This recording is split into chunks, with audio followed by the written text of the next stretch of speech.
Hey, so I tried to back up from the ocean to make sure those waves aren't drowning me out. But yeah, it's kind of going to be windy out here today. I'm trying to turn my head away from the wind, but yet not be like, oh, let's just stare at the inlet. Now, I'm on the end of the beach where the last house is way beyond where you can even, well, I can kind of see the yellow house from here.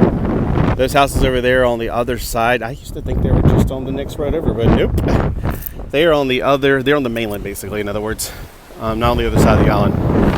Alright, so over there we see Oak Island. Y'all might be thinking, oh, thank God you're making a vlog update. I thought the rapture happened. I thought we missed it. No, you didn't miss the rapture. Unless I did too, which, no, we didn't. Okay, so Saturday morning, when I went out to my car, the battery was flat, or I guess dead, you would say in America.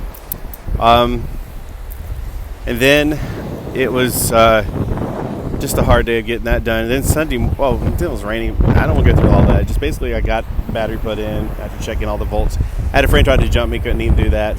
I only had 5 volts in the battery. If you don't know, car batteries are 12 volts. If they get down to 10, it's time to replace one. They're 5, they're garbage, which is what mine was. So anyway, Sunday was Sunday, and I try to not go out on the beach if I can on Sunday. Sometimes, I don't know. I mean, I'm mixed about this. This is my time with the Lord just as much as anybody else's. But here lately, it's been like very crowded out here on Sunday, so I just don't feel like, I don't know. So I'm back. I did a vlog like at 12 this morning. I didn't call it a vlog. I did a live. That's what it was. I did a live because I wanted to address something, and now that I've had, I think, over 5 hours to think more. Look, the guy that was trying to, I left one pre-tribulation video about why, another reason why it's not true to have a post-tribulation rapture or whatever. And if you disagree, well, good on you. I don't care, honestly. I'm not a Karen, but this Karen got on my, if you know what the word Karen means, it's a slang for people who overbearingly try to get you to convert to their beliefs or thoughts, or they're sticking their nose where they don't really belong. He kept on flipping out on me like, oh, not this again. Oh, whatever. And it's like, look, I don't care. He wanted to debate me. And then by the third comment, he said, I finally finished watching your videos. Like, so let me get this straight. You're debating me before you even listen to my videos. So, and even then, he's not got an open mind. He's like, you're wrong, and I want to get on what are those called, where there's 2 people on the internet at the same time on a kind of like a face-to-face chat, like a lot of those videos do. I was like, I'm not interested in being somebody on your let's stump a pre-tribber show or whatever. I just don't care. I mean, honestly, you believe whatever you want to believe. It's not a salvation issue. And then he came back again. It was like, oh, you better believe it's a salvation issue. What if you take the mark of the beast? I'm going, I'm a Christian. Even if for some weird reason we go through the tribulation, I'm not going to take the mark of the beast, and I'm not going to be fooled into it, and nobody gets fooled into it. People who take the mark of the beast, they know full well what they're doing. They're going in it with eyes wide open. They're not being fooled. They are accepting it. Now, I remember whenever Biden was trying to force everybody to take the medical procedure. Now, I already had 2 of the shots, and that was before he started trying to force everybody to do it, or you're going to lose your jobs. I started thinking, wait, are we in tribulation? Like, are we in the tribulation? And I was like, wait a minute, the population did not decrease from 8 billion to 6 billion. So, no, we're not there yet. So, I can understand why some people think we're going through the tribulation, but we're not. This is not as bad as it can get. And I'm telling you right now, people who think we should go through tribulation because the early church suffered persecution, blah, blah, blah. Clearly, you don't watch the correct news, because I can see if you're watching American news, it's all about America. Even the world news is about America. There are people dying in other countries, and we don't get the reports. It's not like they're going to go in there, hey, we executed 15 Christians a day. Praise China, yay. They're not going to do that to begin with, but it's happening all over the world, period. It is happening. First off. Second off, the tribulation is a time worse than any other time in history. So for you to say, why aren't we going through it when the early church went through it? Well, clearly the early church did not go through that tribulation. So again, you're wrong there. Also, we are not appointed unto wrath. Well, the second half is the wrath. No, it's all wrath because it's God pouring out his bowls and he's pouring out stuff upon the earth. It's his wrath. It's not man's wrath. We've been suffering man's wrath. That's what we've been doing for 2,000 years. Now it's God's turn to turn the tables on man and to pour out his wrath upon man. So, just let you know, no, we're not in the tribulation. No, we're not going to go through the tribulation. And that's another thing. I don't get on other people's sites to go, oh, you're wrong, blah, blah, blah, blah, blah. Now, I did follow a guy, I don't know, he looks like he's got a newsroom and everything set up. And he comes on Fridays with 30-minute shows or whatever. And I was following him, and I was like, for the most part, I agree with him. I felt like he was a little bit too, you got to repent and do good works kind of person, instead of resting in the grace of God. Because, look, my salvation does not depend on what I do. It depends on what he did, what Jesus did on the cross, when he died, was buried, and rose again from the grave. I'm resting in his works. I can't work to get to heaven. I can't. And I think a lot of people that believe in post-tribulation rapture, they believe that you have to work your way to heaven. You're gonna prove it to God you're going to heaven. I'm like, no, that's not how it goes. I mean, you're taking the emphasis off of what it's really there for. It's all about Jesus. It's about bringing Israel, not the church. The tribulation is about bringing Israel to the Messiah, Jesus. So once again, church people to think it's about them, boy, you are the younger child. If there's two children, which one is Israel and the other one's the church, you're that younger child that wants to get all the attention. Give it up. It's not about you. Basically, you're going to be taken off and married, church, and Israel's going to get a 7-year kick in the butt until they get it right. I mean, when Jesus came last time, if they would have just accepted him as Messiah then, we wouldn't have the church age. But we have the church age. Daniel didn't see the church age. So he didn't see us in that 7 years either. We were a mystery. Paul says we're a mystery. We're not in the tribulation. We're not. I'm guaranteeing you're not. We're not going through it right now, and we're not going to go through it. But I mean, if you don't believe me, I don't care. I'm not going to debate you. You're going to be pleasantly surprised when we don't go through it.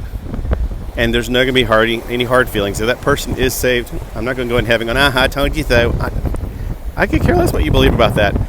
The only thing that I care about is whether or not you believe in Romans 10:9. If you confess with your mouth the Lord Jesus and believe in your heart that God raised him from the dead, you will be saved. It's not like you will be saved if you do good works. If you feed the sick and raise the dead, and those are things we can do. We're not, our salvation is not based on those things. Definitely not. So I mean, I've seen people get get sick. I've seen people get sick before, but I mean, I've seen people get healed. But that's not like, I'm not a saint. I remember I prayed with my friend on the phone one time, and immediately he had a tumor in his spine, went away. His mom came in and checked it that night. This was back when I was in high school. His mom came in and checked it that night and was like shocked. Ran him to the emergency room. Doctor was like, it's not there. It just disappeared, and he's been out of school for 2 weeks because of it. So I've seen healings. Yes, I believe in healings. Now, do I believe that just because a healing happened and I was part of it, that makes me a saint? No. What makes me a saint is the work of Jesus. I praise Jesus for that. I did nothing special. Not at all. As a matter of fact, I called back a week later and it was like, seeing if he's okay, because I want to see if he's going to be at a youth group. And that's when I found out. So I wasn't, even then I was like, well, I want to see how he's doing. It wasn't my faith that healed him. It wasn't, like these preachers are like, you got to have faith. No. God healed him. God is the healer. So, hey, if you're one of these people that are going around trying to find people to disagree with, let me get back to, okay, so the guy that does the 30-minute show, I popped in one of his live streams, and he was just downing people that believe in the pre-trib, and I was like, wait a minute, you're a post-tribber? And the people in the stream were like, yes, of course, because the seventh trumpet is... No, John's seventh trumpet is not the same thing as Paul's last trump. That's not the same thing. That's a rookie error right there. Come on now. I mean, I made that error when I was like 15, 16, 17, around that age. Not the same thing. Another rookie error is the last trumpet of the Rosh Hashanah is it too. That's back in 1988, I figured that was wrong. So look, those are rookie errors, and I just put in the things like, hey, I'm going to let you know why I'm unsubscribing you, and da-da-da. I don't expect him to change his ways. I'm not demanding anything from him. I'm just letting him know, because, if somebody unsubscribes from me, I like to know why. Not that it's going to change what I do. If I'm being obnoxious, or my videos are too shaky, or you're just unable to watch my videos because of my annoying voice, like, I'm so I can, sometimes James Cadiz gets on my nerves when he does that chipmunk voice. I don't know. I'm just like, oh, not the chipmunk voice. Please stop doing that. I hate, what is it called? Squeakers. Ugh. Hate squeaky voices. But he does it to be a joking thing. He doesn't do it all the time. I would definitely unsubscribe to him if he did nothing but that squeaky voice. And I would let him know, hey, I'm not going to subscribe to you now because you're doing it for 50 minutes at a time. No. I can't deal with that. But hey, you do you, whatever the whole world is trying to say right now. But hey, the bottom line is, if you're a Karen and you're stopping by my website to try to correct me, you need to understand I'm not a child. I'm not somebody younger than you, most likely. I don't need you to correct me. You're not the Holy Spirit. You're not my pastor. You're nobody that I know. I mean, if my brother and sister that I love dearly and I talk to all the time told me something, I would take it into consideration, definitely. But a total stranger trying to tell me that I'm wrong and he's right? You got to be kidding me. Give it up. That's called pride. That's called arrogance, and it's a false pride. So humble yourself in the sight of the Lord, and He will lift you up. Stop putting other people down to make yourself higher than them in your own eyes. I hate when that happens. So that was just my little vlog for the day. I got on this morning and did a live stream just to correct it right away. So I was like, I don't think I can wait, because I woke up at midnight and I was going to go back to sleep eventually, but after watching Billy Crunn's video, you can't really go back to sleep. You're just so excited because he's such an energetic person. And I was like, well, now it's 2 o'clock. If I go to sleep now, I won't wake up at 5 o'clock. And I just went ahead and saw if I can stay up any later. I was like, all right, I'm up. And then this morning when I got in the car, I was like, why won't the headlights come on? I can't figure out where the headlights are. So I'm like, uh-oh. I know I went to bed earlier than I should have yesterday, and that's why I woke up so early, but I've got to get back into the regular rut of things because it's getting up earlier and earlier. I'm getting up at 2 a.m. lately, now at midnight. That's not good. So after this, I'm going to go home and crash. I'm just going to go home and crash and go to sleep because it's just tiring. But I definitely want to get on the beach board bailouts. And look, there's a baby's here. There's shells out here now that the light's up. I don't think the sun's going to rise today. I think it's decided to stay asleep today. Lazy on a Monday. Oh my gosh, I've gone over 13 minutes. I apologize to those people who are putting up with me for 13 minutes, but thank you very much if you stuck it out for 13 minutes. And for those who get on here and start arguing with me, I'm like, oh, you didn't listen for 13 minutes. You don't have the perseverance to listen to me for 13 minutes. We all have a marvelous Monday. Hey, maybe this should be Marvel Monday and I can read Marvel comics today. And then Tuesday, Transformer Comics Tuesday? Well, when would DC Comics be then? I don't know. I'm either hungry or sleepy. I can't tell. My belly started going, hey, you didn't eat anything but a Pop-Tart this morning and you need some actual fuel in this oven. It's been over 5 hours now. Well, again, y'all have a marvelous Monday. See you guys later. Either whether we see you here or there, but definitely there.